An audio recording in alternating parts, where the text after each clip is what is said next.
Mateo capítulo 7. Mateo 7.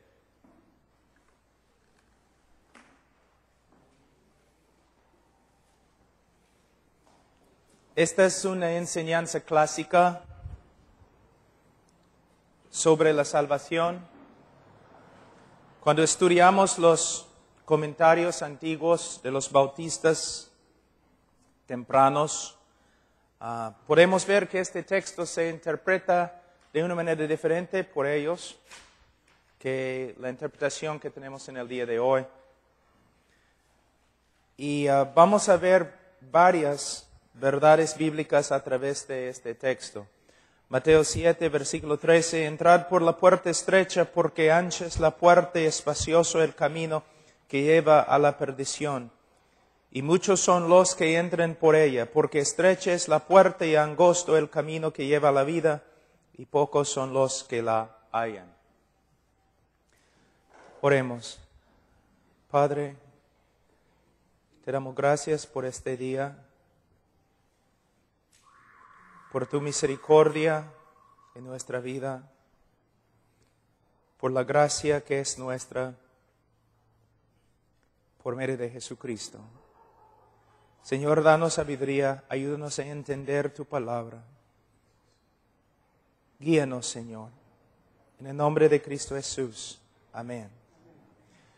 Entrad por la puerta estrecha, porque ancha es la puerta y espacioso el camino que lleva a la perdición, y muchos son los que entran por ella.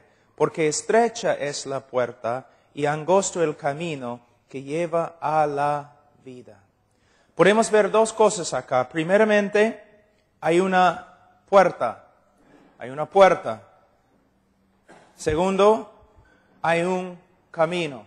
En el día de hoy, los bautistas solamente hablan de la puerta y no hablan del camino. ¿Te das cuenta? ¿Eres salvo? Sí. ¿Por qué? He pasado por la puerta. He recibido a Cristo. Sí, pero estás caminando en el camino espacioso. No, no importa. He pasado por la puerta.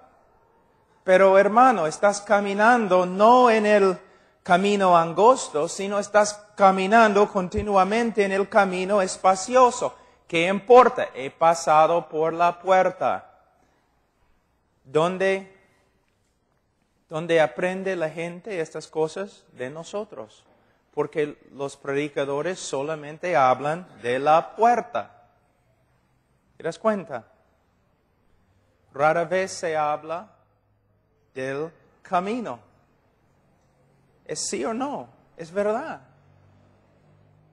Una persona cuando habla de su salvación siempre habla del momento de su conversión, pero casi nunca habla de su vida, su estilo de vida, cómo vive en el día de hoy.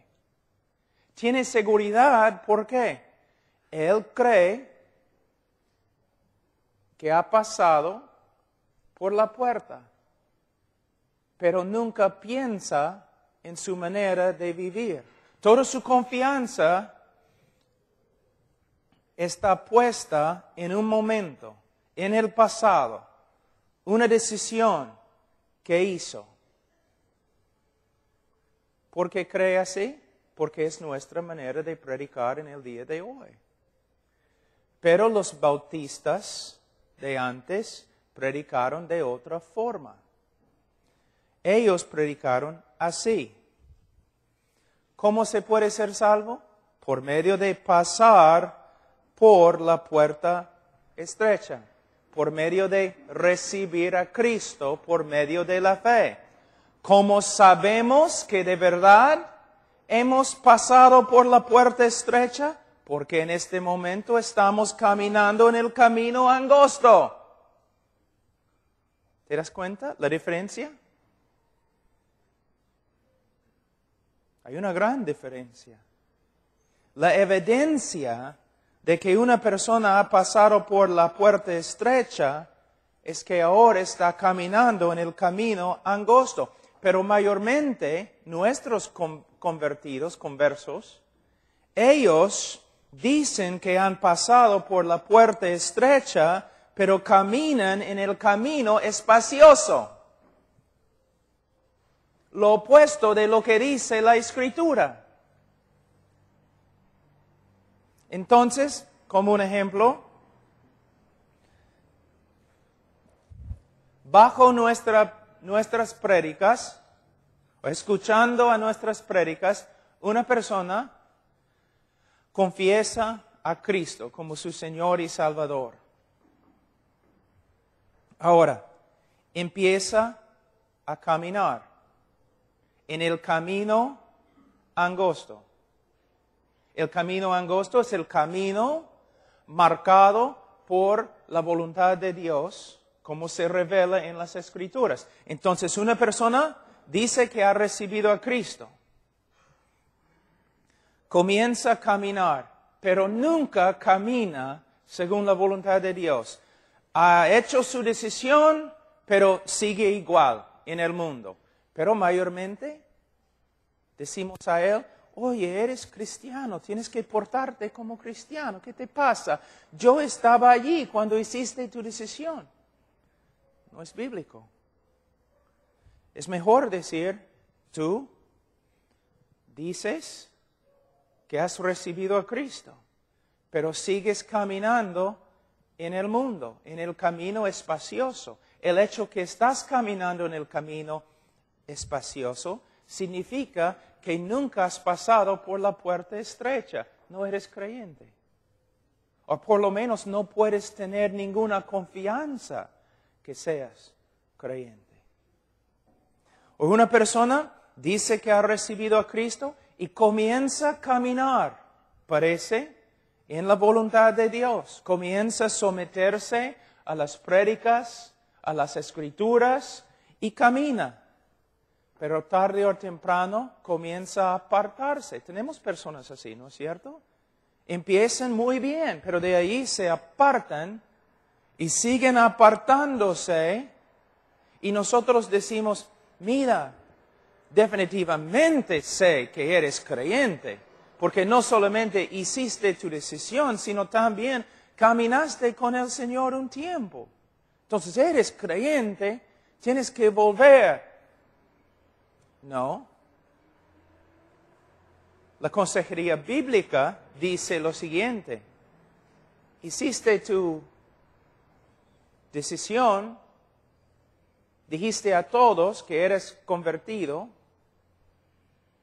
que fuiste convertido, caminaste un tiempo dentro de la voluntad de Dios, parece, pero ahora te has apartado totalmente. Si sigues en este camino, es evidencia que nunca conociste al Señor y todo ha sido falso desde el comienzo.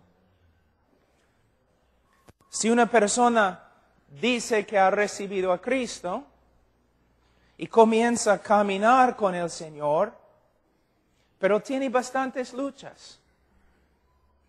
2 pasos atrás, 3 pasos adelante, se extravía un poco por acá, se extravía un poco por acá, pero sigue poco a poco, creciendo en la santificación, creciendo en su conformidad a Cristo, es evidencia de ¿qué? Que de verdad ha conocido al Señor. Entonces, el caminar en el camino espacioso es evidencia de que una persona nunca ha pasado por la puerta estrecha. Esta es la interpretación de la historia de los antiguos. Mira cómo, hermanos, nosotros simplemente, porque una persona ha orado una oración, nosotros decimos, es salvo. Y aunque viva como un diablo, nosotros como pastores seguimos diciendo, es salvo, solamente está extraviado. Un cristiano puede extraviarse, pero no puede seguir caminando así. ¿Qué dice Hebreos capítulo 12? El Señor le va a disciplinar. le va a corregir. Hermanos, algunos de ustedes, ¿no es cierto que dentro de su corazón es el temor de Jehová? Y que ustedes saben que si se apartan de la fe, algo va a suceder. Lo saben. Entonces, ¿por qué hay otros cristianos que pueden apartarse sin temor, sin disciplina? Es porque no son creyentes. Ahora él sigue y dice, guardaos de los falsos profetas que vienen a vosotros con vestidos de ovejas, pero por dentro son lobos rapaces. Hermanos,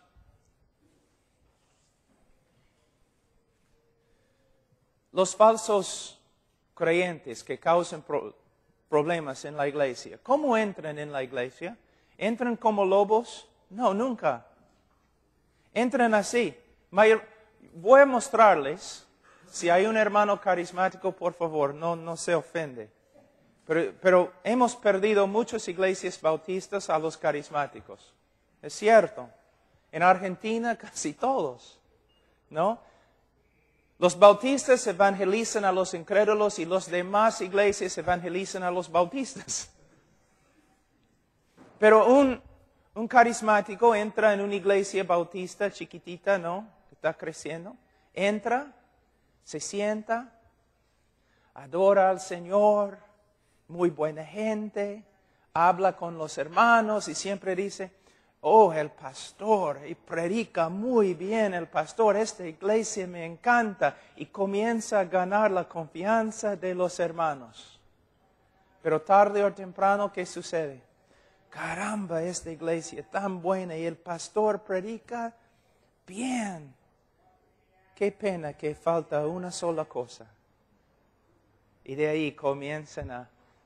¿Qué nos falta? Dice los más inmaduros en la iglesia. ¿Qué nos falta? Vamos a tener una reunión de oración en mi casa lunes. Si quieres puedes venir y puedo mostrarte. ¿Ves? No entran como lobos. Entran como ovejas. Como buena gente. Y engañan. Pero dentro son lobos. Pero así es todos los que hacen una decisión, todos los que confiesen a Cristo, no sabemos lo que está dentro. No sabemos, pero tarde o temprano todo lo que está dentro va a salir por medio de lo que hacen. Esto es lo que tenemos que aprender. Personas dicen, no puedes leer, tú no sabes lo que está dentro de mi corazón. Yo no tengo que saber lo que está dentro de tu corazón, porque lo que está dentro de tu corazón está saliendo por tu boca. Tus frutos, tu manera de caminar, tus actos, lo que haces. Es el significado de esta enseñanza. Ahora, él está hablando en el contexto acerca de los falsos profetas. En el contexto inmediato. Pero en el contexto general se aplica a todos los que confiesen a Cristo. Una persona puede confesar a Cristo, una persona puede hacer un montón de cosas buenas en el nombre de Cristo, pero todavía es inconversa la persona. Pero tarde o temprano va a salir por medio de sus frutos. Él dice, guardaos de los falsos profetas que vienen a vosotros con vestidos de ovejas, pero por dentro son lobos rapaces. Mira, por sus frutos los conoceréis.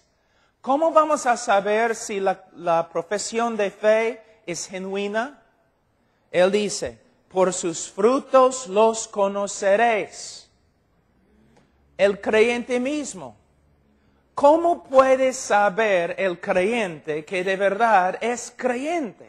Es cristiano de verdad. No es solamente por medio de su confesión, sino por medio de sus frutos y el Espíritu Santo testifica que somos creyentes por medio de los frutos que Él está produciendo en nuestra vida. Cuando habla de cómo el Espíritu Santo testifica que somos creyentes, no es por medio de algo místico, sino por medio de los frutos que Él produce en nosotros. ¿Se dan cuenta?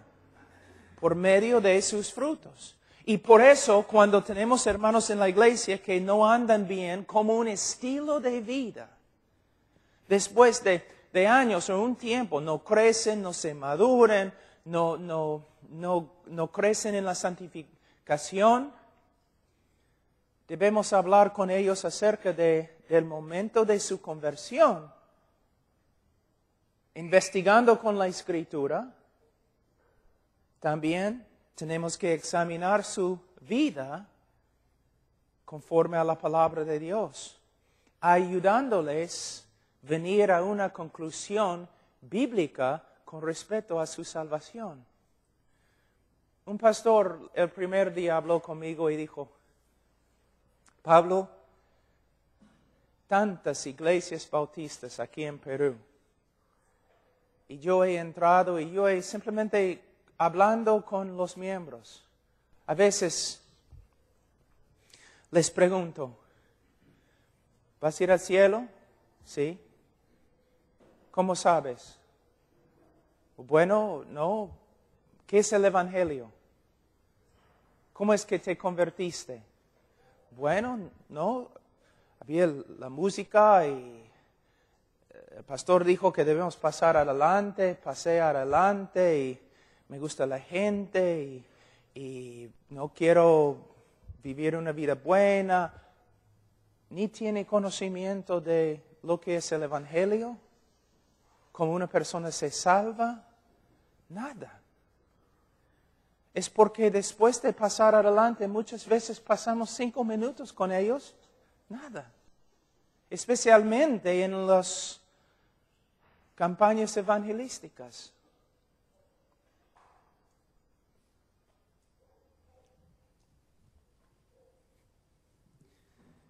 Él dice, por sus frutos los conoceréis. ¿Acaso se recogen uvas de los espinos o higos de los abrojos? Jesús está usando un argumento. Se llama, en inglés es muy difícil traducir, pero un argumento absurdo. Para mostrarles algo. Él dice, por ejemplo, ¿acaso se recogen uvas de los espinos? ¿Es posible? Y todos dicen, no, Jesús, sabemos que eres un carpintero y no trabajas como campesino, pero no, es imposible. Entonces, ¿higos de los abrojos? ¿Se puede? No, Jesús, no es posible. Si una persona te dice tal cosa, esta persona es mentiroso o loco, porque no es posible. Entonces también es imposible ser mi discípulo y no llevar fruto de un discípulo. Es algo que nosotros aparentemente no entendemos, porque nosotros siempre estamos diciendo, es creyente. ¿Cómo sabes? Él hizo su decisión conmigo. ¿Pero tiene fruto? Bueno, salvación es por medio de la fe y hizo su decisión conmigo. ¿Y quién eres tú? ¿El Papa evangélico? ¿Qué importa que hizo una decisión? La evidencia de la salvación no es una decisión o la repetición de una oración. Es una nueva vida. Fruto. No dice acá que los conoceréis por su decisión o su hablar, sino por su fruto. Un ejemplo que uso, vamos a decir que llego tarde esta mañana, vestido así, ¿no? Llego tarde y Martín está enojado, dice, Pablo, ¿qué te pasa? Bueno, Martín, disculpa, pero no entiendes. Yo estaba en la vía expresa y el carro, no, la llanta se bajó y tuvimos que cambiar la llanta. Y cuando estábamos cambiando la llanta, el tornillo salió así en medio de la carretera y yo fui a agarrar el tornillo y cuando me levanté así, había un camión 30 toneladas yendo como 120 kilómetros por hora y me atropelló. Entonces, lo siento, hermanos, ya llegué tarde. Él va a decir, hay dos posibilidades, Pablo. Uno, estás loco, que es una posibilidad. O eres mentiroso. Pero Martín, ¿por qué? Hermano, mire, es imposible tener un encuentro con un camión de 30 toneladas y no ser cambiado. Entonces, ¿por qué ustedes dicen que hay una posibilidad de tener un encuentro con Dios y no ser cambiado? ¿Dios es más pequeño que un camión? Sí, Dios lo ha salvado. Vive como el diablo, pero yo estaba allí cuando hizo su decisión.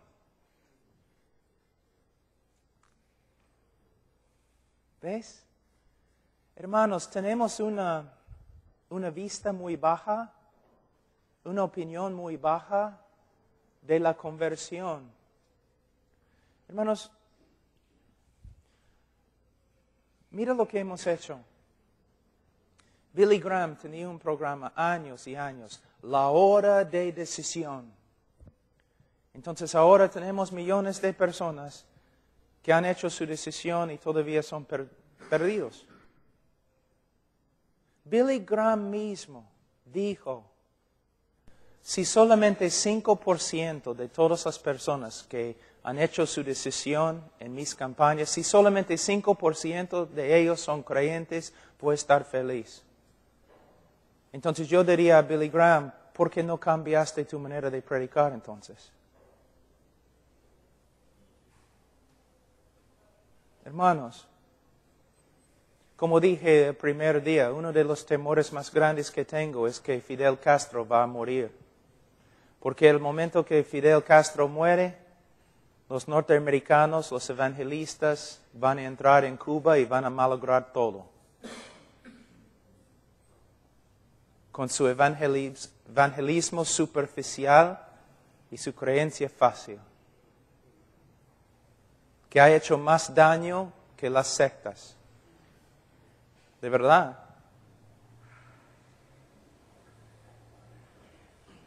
Hay muchos en Estados Unidos que están muy enojados conmigo.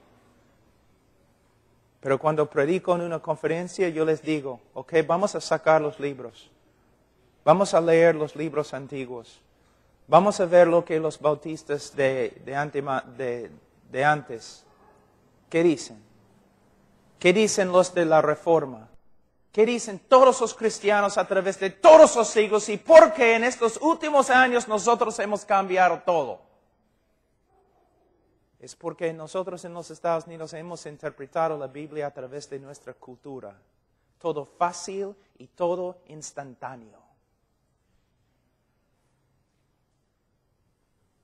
De verdad. Había un norteamericano que vino acá algunos años atrás y dijo, su primer día en la calle, dijo, 150 personas recibieron a Cristo conmigo hoy día. Caramba, está bien. ¿Cómo? Él simplemente se le acercó a un peruano, dijo, ¿quieres ir al cielo? Sí. Lee esta oración. Después de leer la oración, eres salvo. Porque si tú confiesas con tu boca.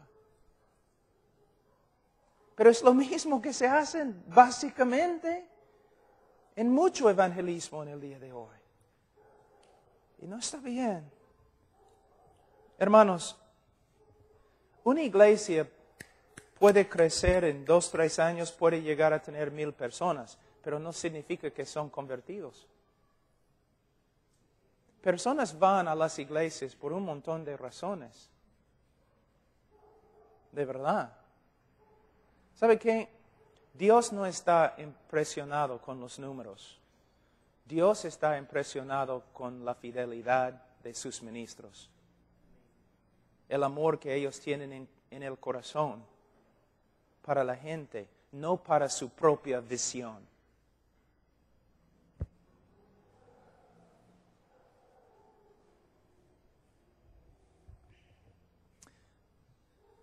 Algunos teólogos bautistas, los mejores en Estados Unidos en el día de hoy, han dicho, si estudiamos el Nuevo Testamento y comparamos los miembros de las iglesias bautistas en los Estados Unidos con lo que las Escrituras del Nuevo Testamento enseñan, tenemos que sacar la conclusión que menos que 10 a 15% de todos los bautistas son creyentes.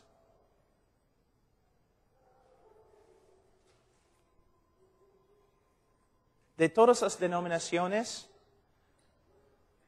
los bautistas en Estados Unidos tienen más divorcios que todas las demás denominaciones.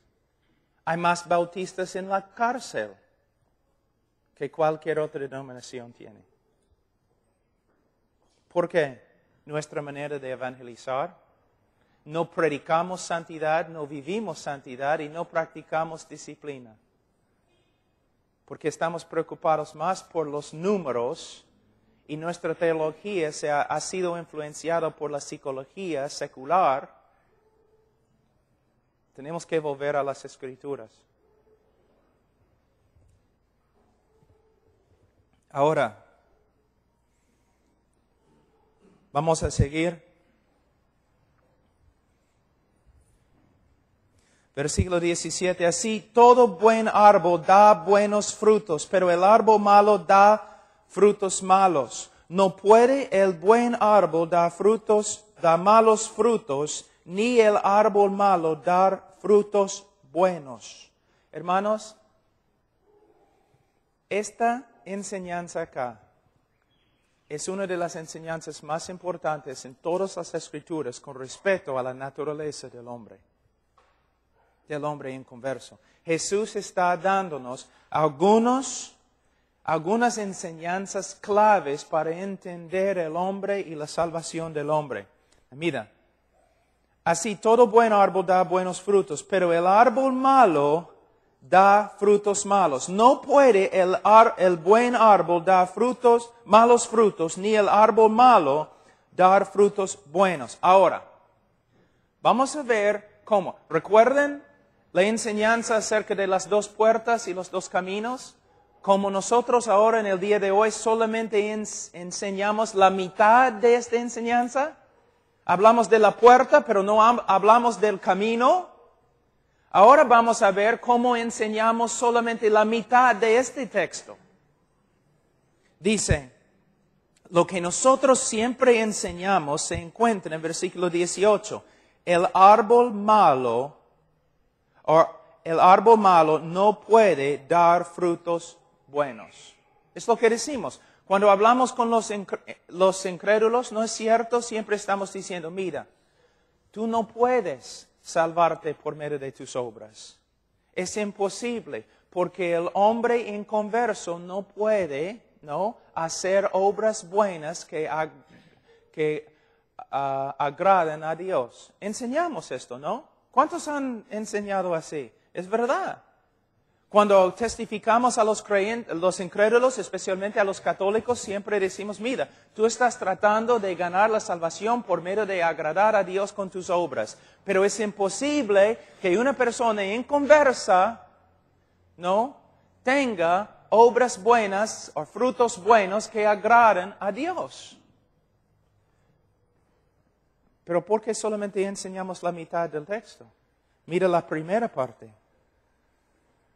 No puede el buen árbol, dar malos frutos. Es imposible que el inconverso, él no puede dar buenos frutos. pero a la vez es imposible que el creyente dé malos frutos. El inconverso no puede dar buenos frutos para agradar a Dios, pero a la vez enseña que un hombre verdaderamente converso, verdaderamente creyente, no puede dar malos frutos, es lo que dice. ¿Significa que el cristiano verdadero no puede pecar? No, lo que él está enseñando es lo siguiente. Un hombre inconverso tiene un corazón negro, muerto, depravado. No hay suficientes palabras para describir el corazón del incrédulo. Y este hombre con esta naturaleza o este corazón caído y depravado no puede producir frutos buenos.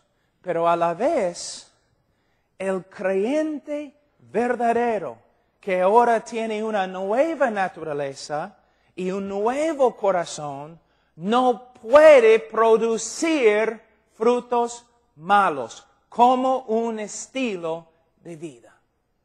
No puede, porque es una nueva criatura. Vamos a hablar de nuevo del chancho un ratito. Mira, un plato de comida fina, un plato de basura. El chancho corre no al plato fino, sino a la basura. Come la basura.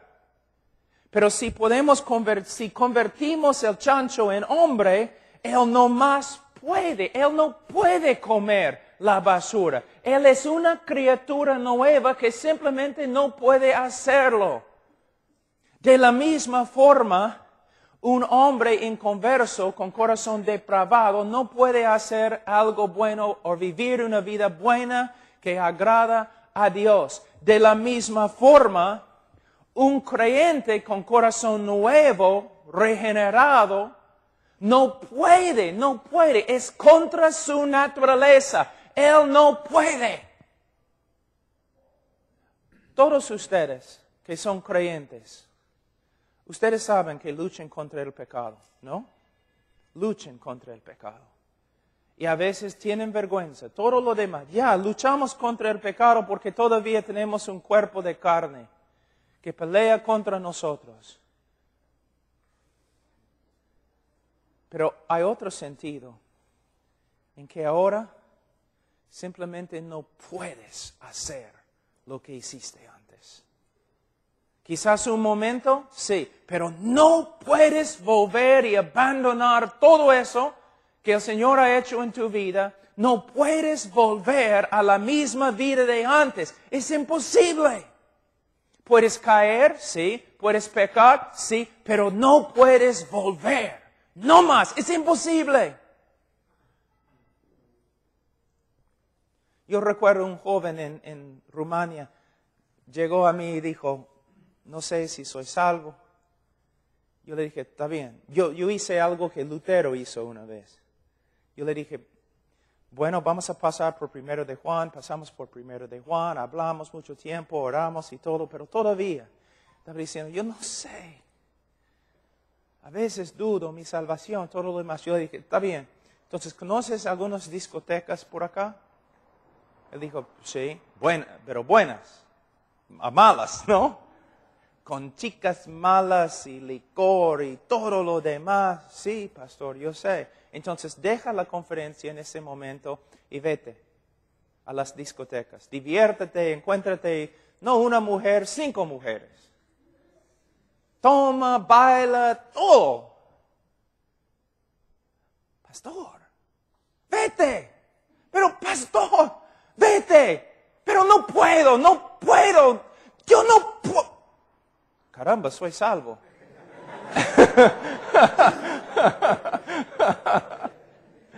Hermanos, reconoce la obra poderosa que el Señor ha hecho en su vida. Ustedes saben que luchan contra el pecado, pero de otra forma, ojalá puedan reconocer, yo no puedo.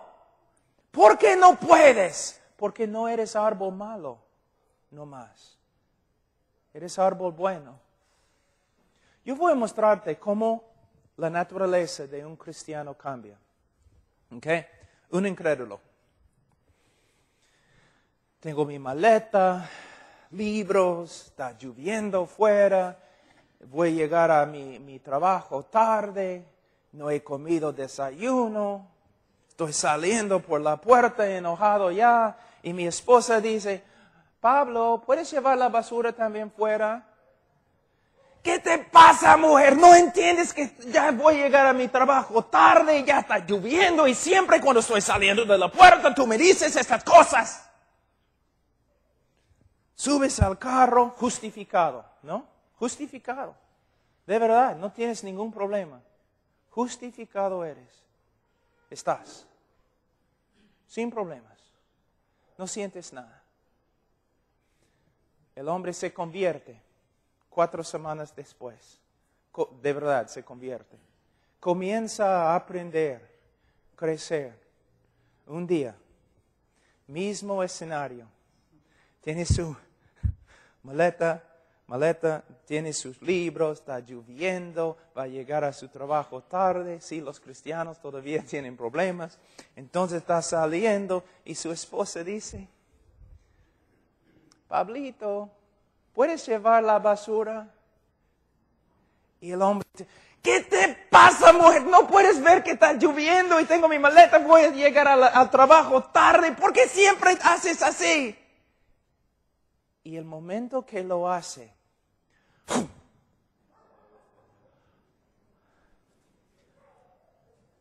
hay náusea casi. Hay vergüenza. Y quizás no se arrepiente en ese momento. Quizás ya va a endurecer su corazón un poquito. Llega al carro tratando de justificar sus acciones, pero como un martillo. ¡Pum! ¡Pum! ¡Pum! Quizás llega a su trabajo y agarra el teléfono, marca. Esposa, perdóname. Soy un idiota, caramba, no entiendo cómo. Tienes razón, mira, ora por mí, porque me siento horrible, casi como náusea. ¿Por qué?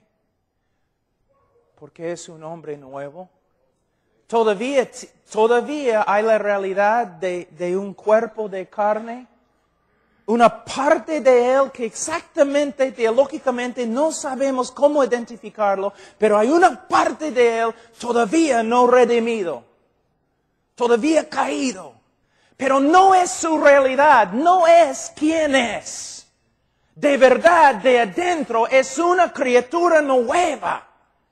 Es una criatura nueva. Esta no es poesía, es una realidad. Es un hombre nuevo. Y por eso cuando él metió su cabeza en ese balde de basura como un chancho, el momento que lo hizo, se enfermó. ¿Por qué? No más es chancho. Es otra criatura. Y eso es lo que me da tanta pena. Hemos reducido esta obra magnífica, recreadora, sobrenatural de Dios en la vida de un hombre, lo hemos reducido a una decisión. Pero Pablo dijo, no es la circuncisión, no es rito, no es esto, es una nueva vida. Yo sé que soy hombre que ontológicamente, en la parte más profunda de mi ser, yo sé que soy una criatura completamente diferente que antes. No porque soy perfecto, sino porque antes yo podía comer basura, yo podía nadar en basura, yo podía bañarme en basura, con gozo y alegría. Ahora, si miro la basura, es algo asqueroso. Si las mentiras del mundo y Satanás y mi propia carne me engañan y trato de morder la basura, me enfermo. No soy chancho, no más. Algo ha sucedido. No puedo. Sí, peco, sí. Lucho contra el pecado, sí. Pero no puedo tener la misma relación con el pecado de antes. Es absolutamente imposible, porque si alguno está en Cristo, nueva criatura es. Pero nosotros tenemos un montón de miembros en la iglesia que son cristianos porque hicieron su decisión con nosotros, pero pueden vivir en la basura continuamente sin problemas. ¿Por qué el Señor salva a algunos? Solamente salvando a algunas personas de la condenación, pero no del poder del pecado. Y otros Él salva no solamente de la condenación del pecado, sino del poder del pecado. Es que algunos no son salvos y otros sí. De nuevo, no estamos hablando de perfeccionismo, no estamos diciendo que un cristiano no caiga, simplemente estamos hablando de estilo de vida que refleja una nueva criatura. ¿Ves? Entonces, Él dice, y mira lo que dice aquí, es tan importante, hermanos. Versículo 19. Todo árbol que no da buen fruto es cortado y echado en el fuego. Muchos de nosotros enseñamos lo contrario. ¿Te das cuenta? En nuestra manera de enseñar la salvación, nosotros enseñamos, todos los que hicieron su decisión no van a ir al infierno. No es lo que dice. Dice, todo árbol que no da buen fruto es cortado y echado en el fuego. Pero tú dices, Pablo, estás hablando de obras. Mira, hay que tener bastante cuidado acá. Salvación es solo por medio de la gracia, nada más. Nada más. Salvación no es por obras, jamás, nunca. Si salvación es 99% Dios y 1% tiene algo que ver contigo, vas a ir al infierno. Salvación es un acto de gracia, pero tienes que entender salvación. En la salvación Dios no solamente justifica, sino también regenera. Por medio de justificarnos, Él nos salva de la condenación del pecado. Por medio de regenerarnos, Él nos hace nuevas criaturas que van a producir buenas obras. No para salvarnos, sino porque somos salvos por medio de la fe. Nosotros creemos que la salvación no tiene poder, pero sí tiene poder. Una persona, imagínense la diferencia. Hermanos, la persona, ¿una vez has predicado? La persona que confiesa a Cristo, pero no tiene el fruto del creyente en su vida, va a ir al infierno. No es porque ha perdido su salvación, no es porque salvación es por medio de fe y obras, sino si una persona por fe ha sido salvado y convertido y regenerado, va a producir obras porque es una nueva criatura. Esta es la enseñanza del Nuevo Testamento y también de los bautistas y de los presbiterianos antes que llegaron a ser liberales y los congregacionalistas y los metodistas y todos los demás istas. Ahora, vamos a ver algunas cosas interesantes. Mira, versículo 20. Así que por sus frutos los conoceréis. La enseñanza empezó en versículo 16. Por sus frutos los conoceréis. Termina en versículo 20. Por sus frutos los conoceréis. ¿Tú crees que quizás Él está tratando de enseñarnos algo? Que por sus frutos los conoceréis. Pero no es nuestra manera. Fíjate, no es nuestra manera en el día de hoy. Nosotros nunca decimos a nadie, por sus frutos los conoceréis. Solamente decimos si han hecho su decisión. ¿Ves? Nunca hablamos de frutos, solamente de decisión. Decisión es la idolatría de decisión. Los hombres no están confiando en Cristo, están confiando en una obra. Tú estás enseñando obras. Ellos cumplieron la obra. Oraron. Hicieron su decisión. Y son salvos. Sabemos que son salvos. Y el hombre hizo su decisión y yo estaba allí. Entonces tú eres la persona que puede validar todo eso, ¿no? Entonces cuando se para ante el Señor y el Señor dice, apártate de mí, hacedor de maldad, tú puedes decir, no Señor, espera, estás equivocado. Señor, estás equivocado porque Él hizo su decisión conmigo. ¿Ves? Ahora, versículo 21.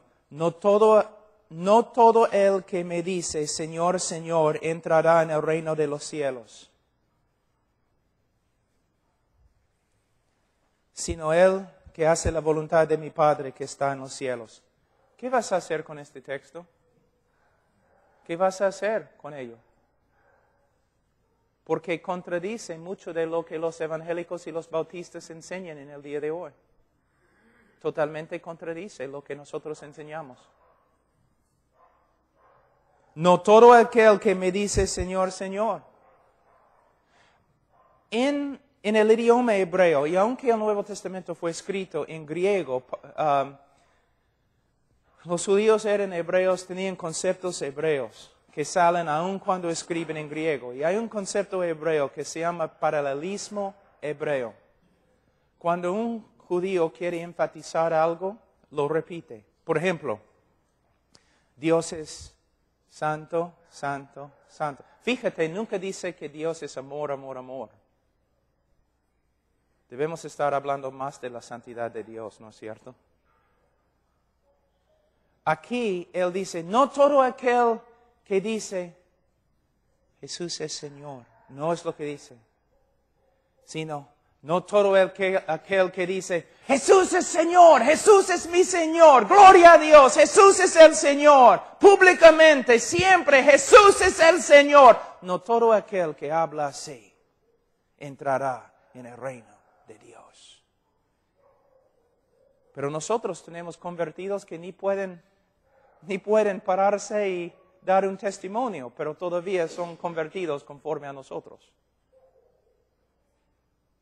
Según nosotros. Él dice, no todo aquel que dice Señor, Señor, entrará en el reino de Dios. ¿Quieres saber el valor de tu confesión de fe? 0. Es lo que dice aquí. Ellos tienen una confesión de fe. Jesús es el Señor, es una confesión de fe. Jesús es el Señor. Jesús es el Señor, el Señor. ¿Y qué vale eternamente? 0. Porque van a ir al infierno. No tiene ningún valor. Pero, ¿no? Confesó a Cristo, pues, es salvo. ¿Sí?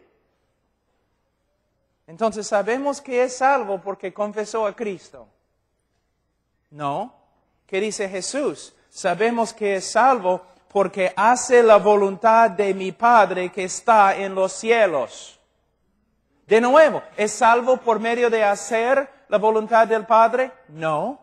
Es salvo por medio de fe. Pero la evidencia de que realmente creó es que ahora hace la voluntad del Padre. Entonces, cuando hablamos con las personas en la iglesia, cuando una persona supuestamente recibe a Cristo conmigo, yo no lo presento ante la iglesia. Este hermano recibió a Cristo esta noche, es salvo. ¿Y cómo sabes? Es mejor decir, este amigo aquí, este hombre vino esta noche y confesó a Cristo. Gloria a Dios. Pero ahora, porque lo amamos y también porque queremos glorificar al Señor en esta iglesia, nosotros vamos a pasar tiempo con este Señor. Se puede decir, hermano, vamos a pasar tiempo con Él, vamos a discipularlo, vamos a pasar por 1 de Juan. no importa cuánto tiempo demora, vamos a trabajar con Él hasta que Él sepa bíblicamente que es creyente. ¿Ves la diferencia? Hermanos, de verdad me gustaría agarrar una silla y contra la pared. ¿Sabe qué? Yo odio lo que ha salido a veces, lo que sale de los Estados Unidos. Porque todo tiene que ver con números y luces y ruido y es patético. Si yo fuera a tu iglesia este momento y yo hablara con todos sus miembros, ¿cuántos tienen un conocimiento fijo, sólido, bíblico, de lo que es la salvación? De la cruz, del Calvario. ¿Sí? Igualito a la Iglesia Católica. Nosotros pasamos por alto el Evangelio pensando que es una verdad sencilla para los nuevos creyentes y de ahí vamos a lo más profundo. No, hermanos. Ahora, vamos a aprender algunas cosas muy importantes aquí. No todo aquel que me dice, Señor, Señor, entrará en el reino de los cielos, sino el que hace la voluntad de mi Padre que está en los cielos. No debemos gritar así del púlpito, pero con amor y cuidado y compasión. Debemos empezar a enseñar. Mira, hermanos, es muy posible hacer una decisión, aún con mucha emoción y lágrimas, sin ser salvo. Es muy posible pasar adelante sin saber lo que uno hace y sin ser salvo. La evidencia de que eres creyente no es que una vez en tu vida hiciste una decisión, pero lo que pasó después de la decisión. ¿Estás creciendo en la voluntad del Señor? ¿Estás aprendiendo más y más a caminar en los caminos del Señor? ¿Estás creciendo en santidad? El temor de Jehová está creciendo dentro de tu corazón. ¿Ves? Estas son las evidencias. ¿Estás amando a los hermanos más que antes? ¿Estás creciendo en madurez? Esta es la evidencia de que eres salvo. Cambiará todo, ¿no?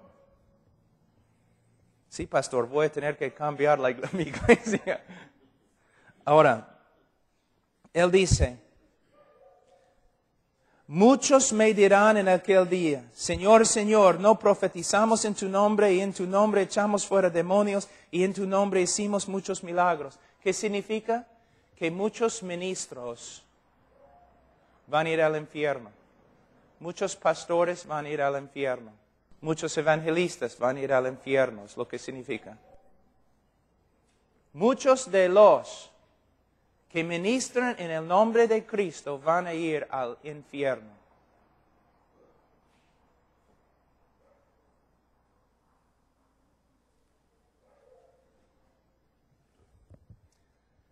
Simplemente tomamos por concedido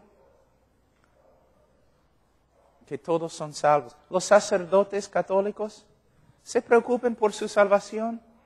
No.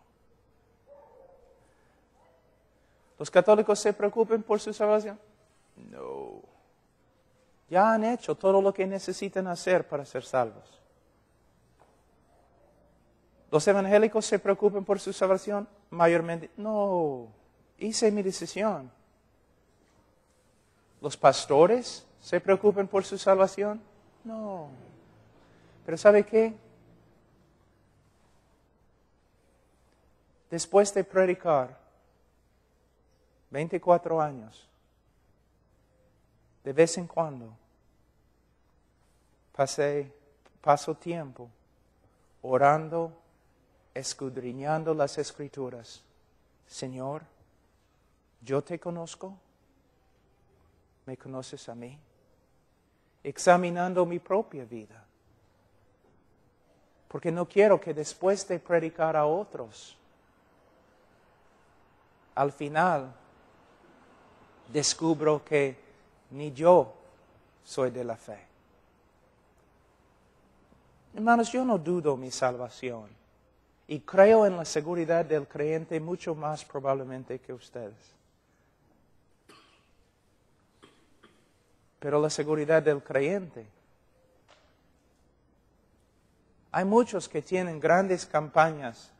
Yo conozco pastores de iglesias grandes y famosas. He predicado en algunas de esas iglesias. Y ¿sabe qué? Después de hablar con algunos de esos pastores, salí de la oficina pensando, ese hombre ni conoce a Cristo. O tiene talento, habla bien, muy inteligente, sabe cómo motivar a la gente, pero no hay nada. Si hablas de nuevas estrategias para hacer que la iglesia crezca, él escucha. Si abres la Biblia a Colosenses y empiezas a hablar de la belleza de Jesucristo, no le importa. Me asusta. R.C. Sproul, several years ago, muchos años atrás, él hizo una conferencia acerca de cómo la iglesia y evangelizar, todo eso de cosas que hacen que la iglesia crezca, ¿no? Muchas personas asistieron, muchos pastores, pero de ahí hizo una conferencia, creo que era él, hizo una conferencia con respecto a la cruz del Calvario. Casi ningún pastor llegó. Los pastores quieren saber las cosas que pueden promover su iglesia, ¿no? Pero ¿cuántos quieren saber de la teología? La verdad.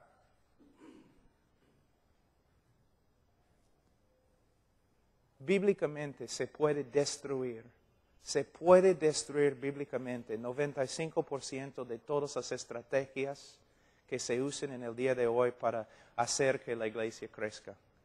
Es nada más que psicología y las mismas técnicas que los vendedores en los grandes negocios usan. Lo mismo. Hermanos, nosotros somos profetas, no somos vendedores. Somos predicadores, no somos hombres de negocio. Ahora, dice, y entonces les declararé, nunca os conocí, apartaos de mí, hacedores de maldad. Algunas cosas aquí.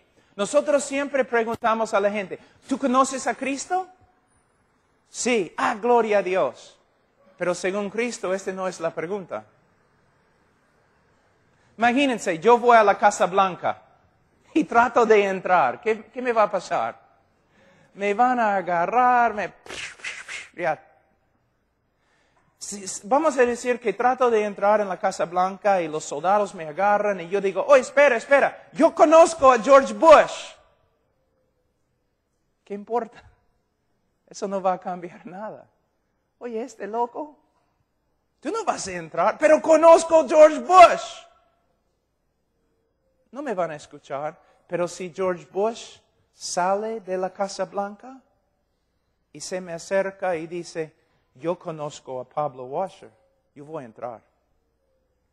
Toda la gente dice, yo conozco a Jesús, los sacerdotes, yo conozco a Jesús. Los evangélicos viven como diablos y dicen, yo conozco a Jesús. Pero la pregunta es, ¿Jesús te conoce a ti? Hay una gran diferencia. Otra cosa, cuando Dios usa la palabra conocer, no significa, mira cómo lo hemos reducido, no significa, cuando una persona dice, yo conozco a Dios bíblicamente, no significa, yo hice mi decisión.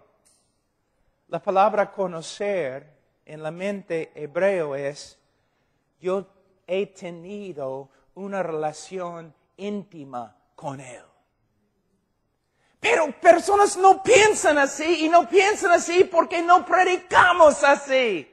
Todos están confiando en una decisión aunque no tengan ninguna relación íntima con Él. Ahora, una traducción en griego del versículo 23. Nunca os conocí, apartaos de mí,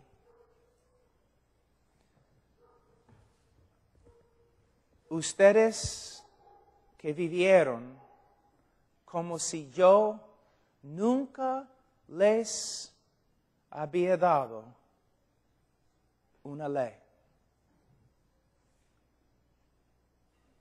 Apartaos de mí, o apártense de mí, ustedes que se dijeron mis discípulos, pero que vivieron como si yo nunca les habría dado una ley para obedecer. ¿Cuántas personas se dicen creyentes, pero viven como Dios nunca les habría dado leyes o principios o enseñanzas? Dicen que han pasado por la puerta que es Cristo, pero caminan en el camino espacioso, sin ley.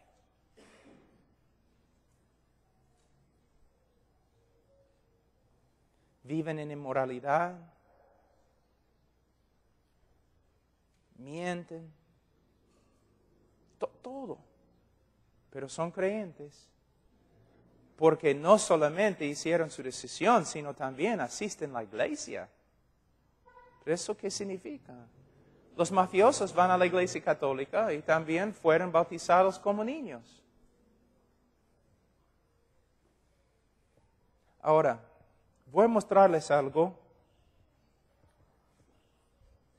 En versículo 13, entrad por la puerta estrecha, porque ancha es la puerta y espacioso el camino que lleva a la perdición, y muchos son los que entran por ella.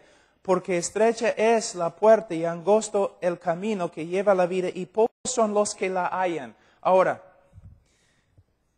hay que tener cuidado con el contexto. Cuando dice pocos son los que la hallan, pensamos que Cristo está diciendo, tenemos todo el mundo por acá, ateos, agnósticos, los que no confiesen a Cristo, y una multitud de ellos, y tenemos un grupo pequeño de los que confiesen a Cristo. Estos no van a entrar en el reino de los cielos, estos sí van a entrar, es un grupo pequeño. Esa es la manera de enseñarlo, ¿no? No, porque Jesús en este texto nunca está hablando de este grupo.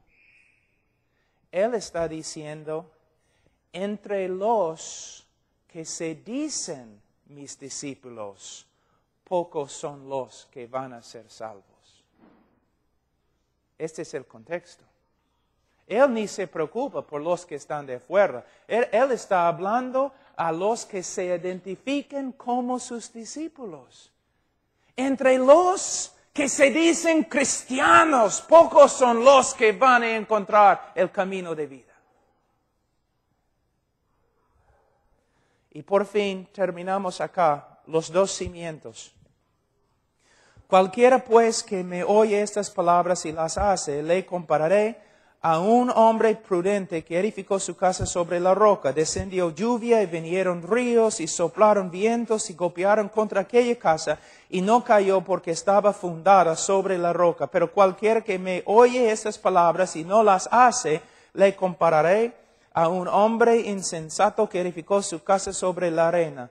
Y descendió lluvia y vinieron ríos y soplaron vientos y dieron con ímpetu contra aquella casa y cayó y fue grande su ruina. Ahora, mayormente, de nuevo, vamos a mostrar cuán importante es el contexto. La mayoría de personas, cuando enseñan este texto, lo enseñan así. Si eres un creyente que escucha, que oye la palabra de Dios, y la haces, entonces vas a tener una vida muy estable y fuerte, edificada sobre la roca. Pero si eres un creyente que oyes las palabras de Cristo, pero no las obedeces, entonces vas a tener una vida muy inestable y no vas a ser fuerte porque has construido toda tu casa sobre la arena. No es lo que enseña, hermano. No es el contexto. Él no está hablando de dos creyentes. Él está hablando de un creyente que va a ir al cielo y el otro que no es creyente, aunque se dice discípulo, que va a ir al infierno. Mira lo que dice.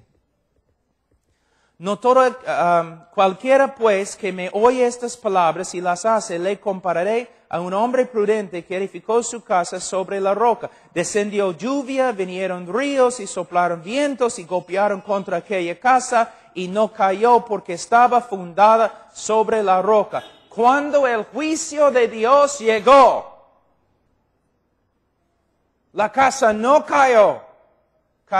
¿Por qué? Fue fundada sobre la roca. Pero el otro hombre dice que el que me oye estas palabras y no las hace, le compararé a un hombre insensato que edificó su casa sobre la arena y descendió lluvia y vinieron ríos y soplaron vientos y dieron con ímpetu contra aquella casa y cayó y fue grande su ruina. No está hablando de disciplina del Señor, está hablando de ruina. Y yo puedo mostrarles en el contexto. Mira, en versículo 13 y 14 hay dos entradas. Una entrada lleva a la muerte, la otra entrada lleva a la vida. Hay dos caminos. Hay un camino que lleva a la muerte, otro camino que lleva a la vida. Entonces también hay dos árboles. Un árbol produce malos frutos que lleva a la muerte, el otro árbol produce buenos frutos que lleva a la vida. Hay dos tipos de confesión de fe. Una confesión de fe de una persona que no hace la voluntad de Dios y esta persona es destruida. Hay otra persona que confiesa Señor, Señor, pero hace la voluntad de Dios. Él recibe la vida. Tenemos dos casas. Una casa fundada sobre la roca y el hombre sobrevive el juicio de Dios. Otra casa fundada en la arena y el hombre es totalmente arruinado. ¿Ves cómo enseñamos? Si ignoramos el contexto, ahora el texto tiene poder, porque estás enseñándolo.